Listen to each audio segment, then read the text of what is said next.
Assalamualaikum warahmatullahi wabarakatuh. Baiklah, sebelumnya perkenalkan, nama saya Muhammad Rizky, NIM 1930302051. Di sini saya dari kelompok 2 akan membahas tentang munculnya dan perkembangan Islam di tanah Jawa. Langsung saja kita akan masuk ke pembahasan pertama mengenai masuknya Islam ke Indonesia.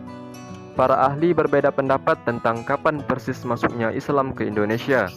Ada beberapa teori yang dimajukan oleh para sejarawan tentang bagaimana Islam masuk ke Indonesia dan kapan waktunya.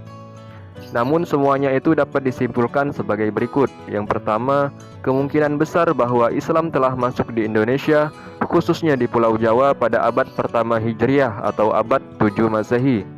Namun pada masa itu, Islam masih belum dikenal dan dipeluk oleh masyarakat pribumi. Asumsi ini berdasar pada dua buah catatan penting orang Tionghoa yang menyatakan bahwa pada zaman Khalifah Abdul Malik bin Marwan serta semasa Khalifah Abdul Malik bin Marwan sudah ada orang Islam dari Arab yang datang ke tanah Jawa. Lalu yang kedua, sekitar abad 12 hingga 13 Masehi adalah merupakan abad pesatnya perkembangan Islam di Indonesia atau di Jawa. Karena ketika tahun 1258 Masehi, Baghdad jatuh ke tangan Tartar dari Mongol, sehingga jalur perdagangannya pun pindah dari Baghdad ke Gujarat. Ketika itu banyak orang sufi melarikan diri sambil berdagang dan berdakwah sampai di Indonesia. Dan inilah antara lain yang membuat pesatnya perkembangan Islam pada masa itu. Lalu yang ketiga, penyebaran Islam di bumi Nusantara ini tidak dilakukan dengan kekerasan, tetapi dengan cara damai melalui kegiatan dakwah yang disponsori para mubalik dan saudagar-saudagar muslim yang terkenal yang disebut dengan Wali Songo. Pembahasan kedua mengenai peran serta dakwah dari Wali Songo. Wali Songo menurut keyakinan orang di Jawa, wali adalah orang-orang keramat yang mempunyai pengetahuan yang mendalam dan di samping itu memiliki keistimewaan yang berwujud kekuatan gaib. Orang keramat itu disebut dengan wali. Kata wali berasal dari bahasa Arab yang berarti orang yang dipelihara oleh Allah dari berbuat maksiat. Sedangkan Songo dari bahasa Jawa yang berarti angka 9. Wali Songo berarti 9 orang wali. 9 orang wali yang dimaksud adalah Maulana Malik Ibrahim, Sunan Ampel, Sunan Giri, Sunan Bonang, Sunan Derajat, Sunan Kalijaga, Sunan Kudus, Sunan Muria, serta Sunan Gunung Jati. Mereka semua tidak hidup di zaman yang persis sama, namun satu sama lain mempunyai keterkaitan erat. Bila tidak dalam ikatan darah, pasti ada hubungan erat seperti hubungan guru dengan murid. Mereka semua tinggal di pantai utara Pulau Jawa dari awal abad 15 hingga pertengahan abad 16, yaitu di 3 wilayah penting: Surabaya, Gresik, Lamongan di Jawa Timur, Demak, Kudus, Muria di Jawa Tengah, serta Cirebon di Jawa Barat. Mereka adalah para intelektual yang menjadi pembaharu masyarakat pada zamannya. Mereka mengenalkan berbagai bentuk peradaban baru seperti dalam bentuk kesehatan, bercocok tanam, perniagaan, kebudayaan, dan kesenian.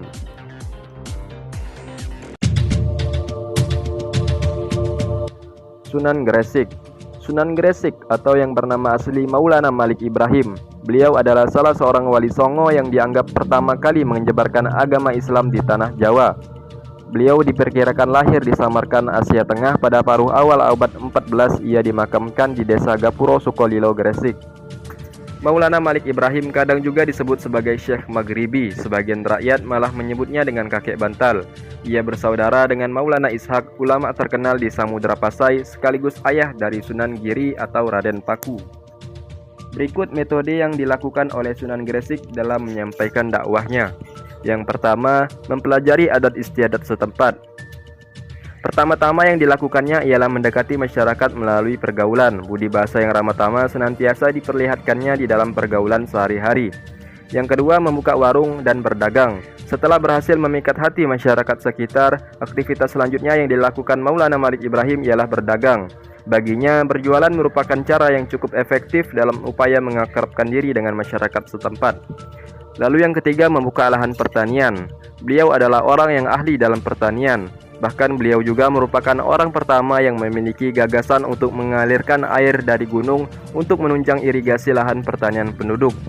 Metode yang keempat ialah menjadi seorang tabib. Dalam menjalankan praktik pengobatan, beliau tidak pernah memungut biaya. Oleh karena keikhlasan pelayanan inilah yang semakin menempatkan posisi Sunan Gresik menjadi orang yang disegani dan terkenal dalam masyarakat. Lalu metode yang kelima ialah hidup dengan sederhana.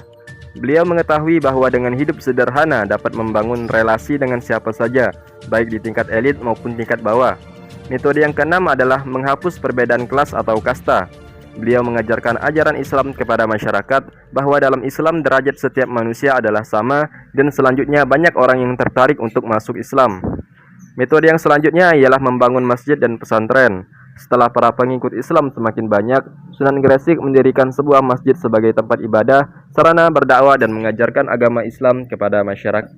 Lalu metode yang terakhir ialah mengajarkan Islam dengan mudah. Sunan Gresik memiliki prinsip mengajarkan ilmu dengan mudah dipahami oleh masyarakat. Beliau mengajarkan agama Islam dengan disertai contoh praktis yang mudah dipahami dan dimengerti.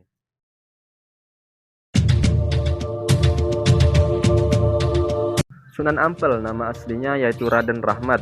Raden Rahmat dilahirkan tepatnya di Campa pada tahun 1401 Masehi. Raden Rahmat merupakan salah satu putra dari Maulana Maghribi atau Maulana Malik Ibrahim. Kemudian mendapat sebutan Sunan Ampel yang lebih dikenal oleh masyarakat luas. Sunan Ampel memiliki metode yang cukup unik dalam menyebarkan ajaran Islam. Dengan metode yang diterapkan, maka agama Islam dapat diterima oleh semua kalangan dan berkembang pesat di Indonesia, terutama di tanah Jawa. Beliau membuat suatu langkah di mana tujuannya untuk memberikan pengajaran yang tepat pada masyarakat. Ajaran Raden Rahmat yang cukup terkenal dan masih diterapkan hingga kini yaitu Mohlimo atau Mohmo. Kata tersebut memiliki arti di mana masyarakat tidak akan melakukan 5 hal buruk yang menjadi larangan agama Islam. 5 hal tersebut diantaranya adalah moh mabok, moh madon, moh main, moh maling, dan moh madat.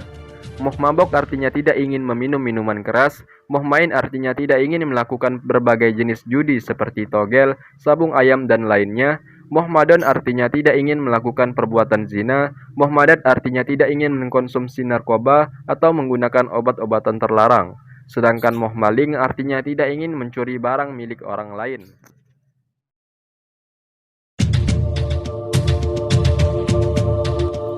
Sunan Bonang.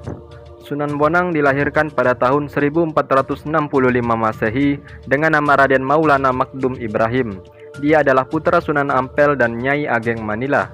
Sunan Bonang terkenal dalam hal ilmu kebatinannya. Ia mengembangkan ilmu zikir yang berasal dari Rasulullah SAW.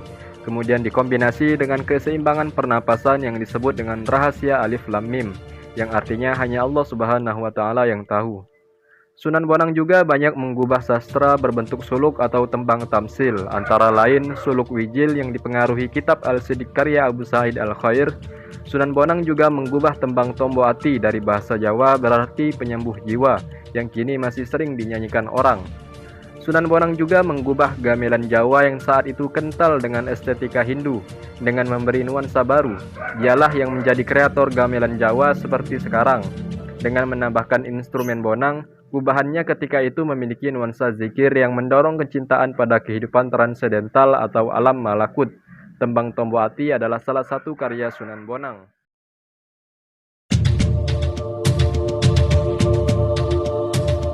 Sunan Derajat.